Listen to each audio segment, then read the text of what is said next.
उनकी योग्यता से यदि होता है तो छायक सम्मित के प्राप्त के लिए केवली श्रुतियोली का पादमूल क्यों? अरे अपने उपादान में ही सब कुछ होता है, तो तीर्थंकर प्रकृति के बंद के लिए तीर्थंकर का पादमूल क्यों? तीर्थंकर प्रकृति का बंद कहां होगा? ओहो, केवली का पादमूल चाहिए, केवली का पादमूल चाहिए, तीर्थंकर का पादमूल चाहिए।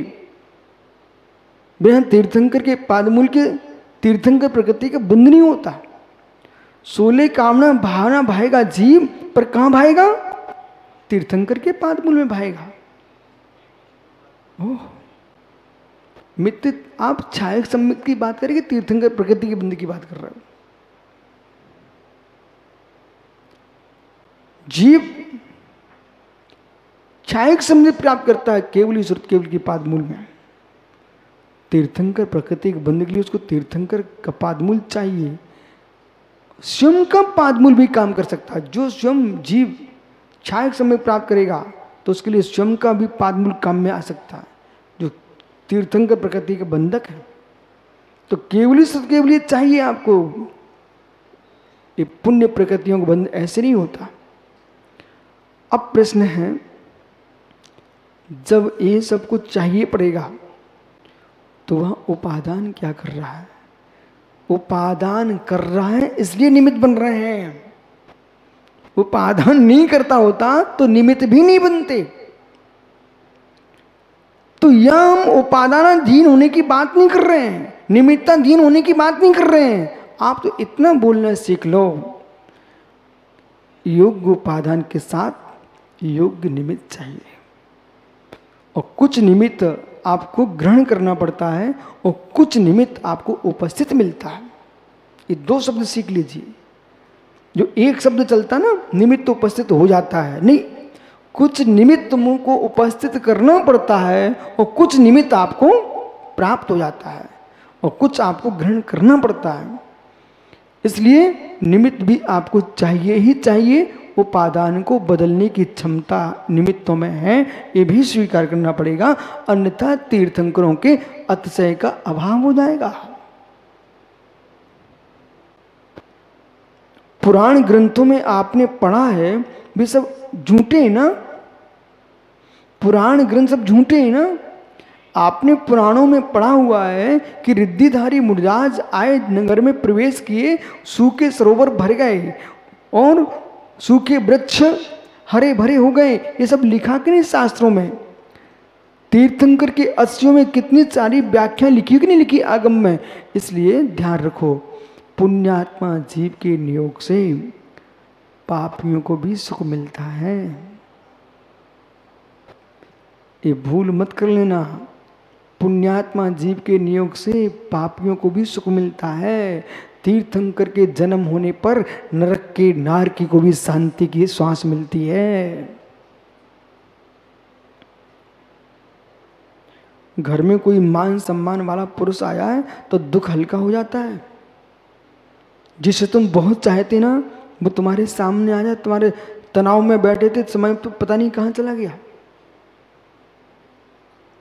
सर्वथा दवाइयाँ खाने से स्वास्थ्य नहीं ठीक होता। अच्छे लोग मिल जाए ना, उसको देखने से स्वास्थ्य ठीक हो जाता है। विश्वास मानिए आप। पुण्यात्मा, त्यागी, व्रती, धर्मात्मा, महापुरुष का संयोग मिल जाए तो आदमी हल्का हो जाता है। इसलिए अच्छे लोगों के पास जाना चाहिए आपको, जहां पर 24 घंटे रोने सोने वालों के पास रहोगे ना, तो पुण्य सागर अपने आप बीमार हो जाओगे। जो व्यक्ति हर समय सोते ही मिलता, उसके साथ तुम बैठने लगा तो तुम भी सोचो थोड़ा लेट लेते। जो 24 घंटे शोक में डूब रहता हो, ऐसे आदमी के पास बैठो तुम्हें क्या मिलेगा? इसलिए दादा महावीर बड़ियात्या जी, जो 24 घंटे मुस्कुराता मिलता है, ऐसे व्यक्ति के पास जाओगे ना तो तुम्हारा भी चेहरा खिल उठेगा। अब खिली चाहे वनस्पति हो, चाहे पुरुष हो, खिली वनस्पति भी तुम्हारे लिए प्रसन्नता देती है। खिले कमल को देख करके मन खिलने लगता है आपका। विशिष्ट जो प्रतिमा बहुत सुंदर है, एकदम वीतरागता से भरी टपक रही है, उसे सामने जाते ही लोगों के भाव बदल जाते हैं। सत्य है। चलिए, तो आज आपको ये समझना अच्छे से और बिल्कुल हृदय में बांध लेना बोले कि हम आगम को समझने गए हैं, आगम को समझ चुके हैं, सीख चुके हैं, इसलिए अब किसी की बातों में आने वाले नहीं है। वे तूफान 10 साल पहले बहुत चलते थे, 20 साल पहले बहुत चलते थे, वे तूफान अब ठंडे हो गए हैं। निमित्त उपादान के झगड़े ठंडे से हो गए हैं, इसलिए उन्हें ठंडे ही रहने देना। मित्र सत्य को कभी आंच नहीं आ सकती। सांप डसले तो जहर चढ़ता है कि नहीं चढ़ता है? चढ़ता कि नहीं चढ़ता है? यदि निमित्त तुम्हारा कमजोर है, जहर कमजोर है, उससे अधिक तुम जहरीले हो, तो सांप मर जाए। तब भी निमित्त ने काम किया। यदि कोई कहे हमको तो डसा नहीं, जहर चढ़ा, वहां भी निमित्त था। बोले क्यों? उससे बड़े जहरीले तुम थे, इसलिए कुछ नहीं किया। दोनों जगह निमित्त खड़ा है। यदि किसी को सांप ने डस लिया, वो आदमी को मर गया, तब भी मैं कहूंगा निमित्त प्रचंड था। और यदि वो नहीं मरे आप, वो सांप मर गया, तब भी मैं कहूंगा निमित्त प्रचंड था। वो दोनों ही नहीं मरे, तब भी मैं कहूंगा निमित्त प्रचंड था। बोले क्यों? बोले समान शक्ति वाले थे दोनों, इसलिए समान शक्ति वाले थे, सो दोनों बच गए। उपादान प्रचंड था, पर साथ में निमित्त खड़ा हुआ था। निमित्ताधीन नहीं हो जाना, उपादान को संभल के चलना। लेकिन जिन निमित्तों से बचना चाहिए, उनसे बच के रहना चाहिए।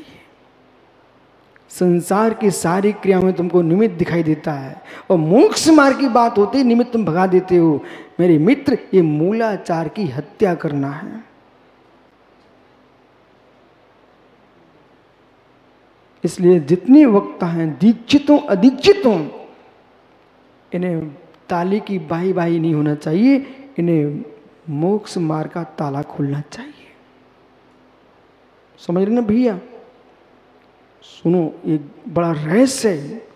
जब आचार्य अकलंक स्वामी ने ये लिखा ना, पर द्रव्य निमित्त के बस से उदय भाव में उदय आता है कर्म का, तब मेरी सब समझ में आ गया कि क्या गहरी बात लिखी है। ग्रंथ का नाम नोट कर लेना, तत्वात् राजवार्तिक सर्वार सिद्धि, दोनों ग्रंथों में लिखा है। अब जो भेद हैं उनको समझा रहे हैं। द्विनवार्षैकविंशति त्रिभेदा यथा क्रमम्, यथा क्रमम्, इनको यथा क्रम से समझना चाहिए। क्रमशः औष्मिक भाव के 2 भेद हैं,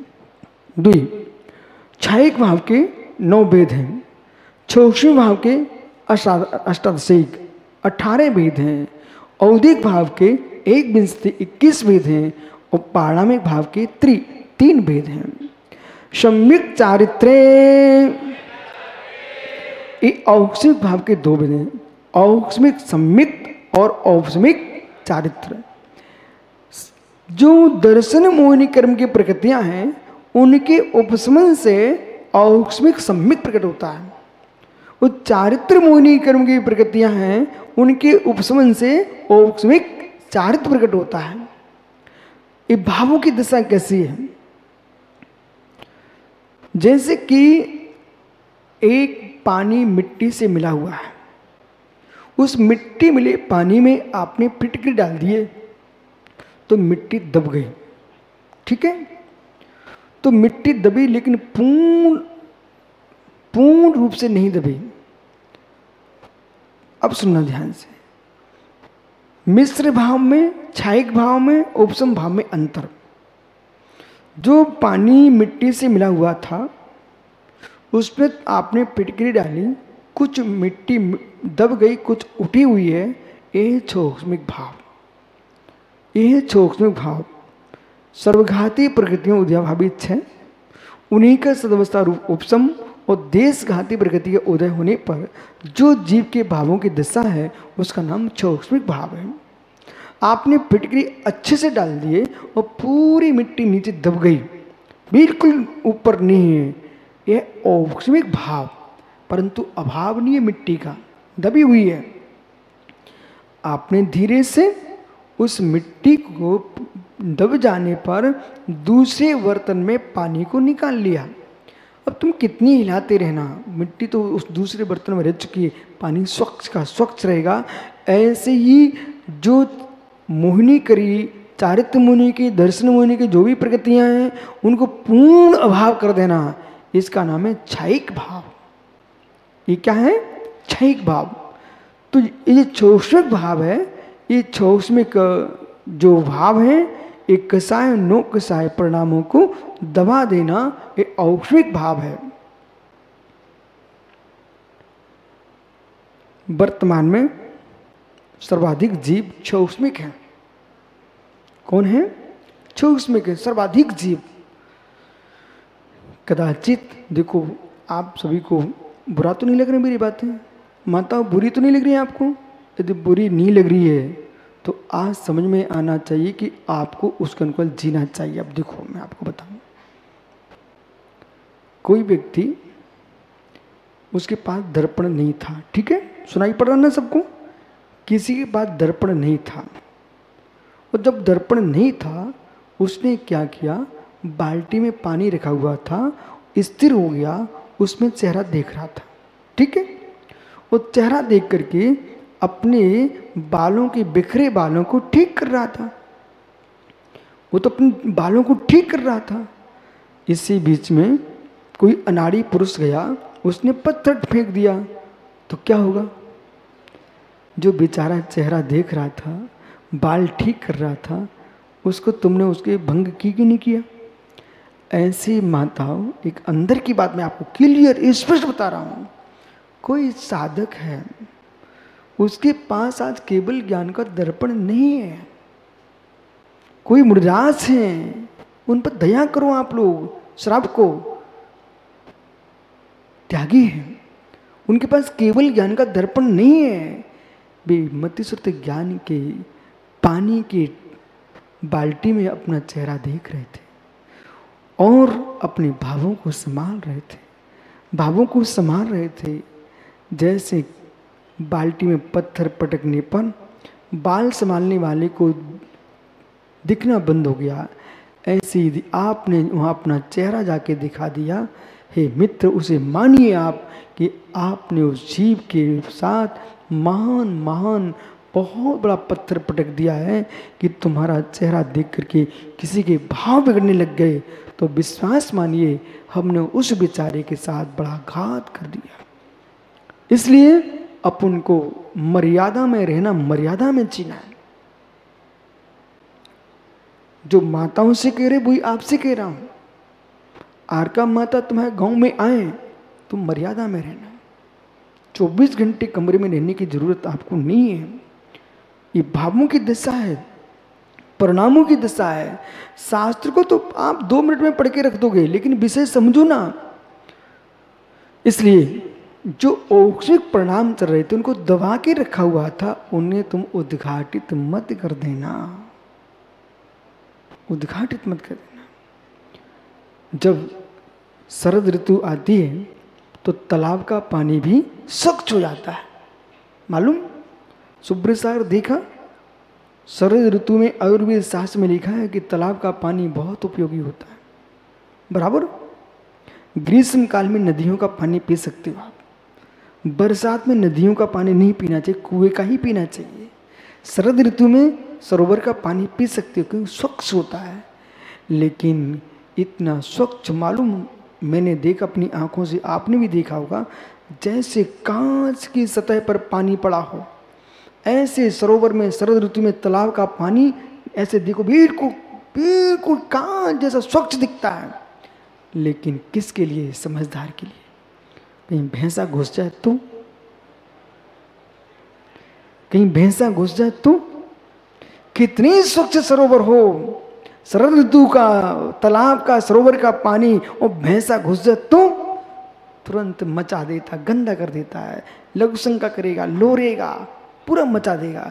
ऐसे कोई जीव, भव्य प्राणी अपने संयम की शरद ऋतु में अपने भावों के सरोवर को स्वच्छ किए था, और जैसे कोई विषम लिंगी समलिंगी ने प्रवेश किए और मित्र सारे बेचारे के पूरे सरोवर को भैंसे जैसे मचा डाला। इसलिए यहां पर कह रहे हैं कि संभल के जियो। ज्ञान दर्शन दान लाभ भो वीर्याणि च, क्षयिक भाव के भेद गिना रहे हैं। क्षयिक ज्ञान केवल ज्ञान, क्षयिक दर्शन केवल दर्शन, क्षयिक दान केवल ही भगवान का दान होता है। क्षयिक अभयदान, क्षयिक ज्ञान दान, उनका क्षयिक अभयदानी, क्षयिक ज्ञान दानी क्षयिक अभयदान है। जगत के प्राणी मात को उपदेश दिया प्रभु ने, परम करुणा बीतराग चारित्र का, सारे जीवों की रक्षा हुई है। इसलिए क्षयिक अभयदान होता है किनके? अरिहंत तीर्थंकर भगवान के। क्षयिक लाभ, जो यह समझना, जो अज्ञानी केवली भगवान को कबलाहारी मानते हैं, उनकी बातों में नहीं आ जाना। कर्म नो कर्म का जो प्रभु के आना हो रहा है वो क्षयिक लाभ है।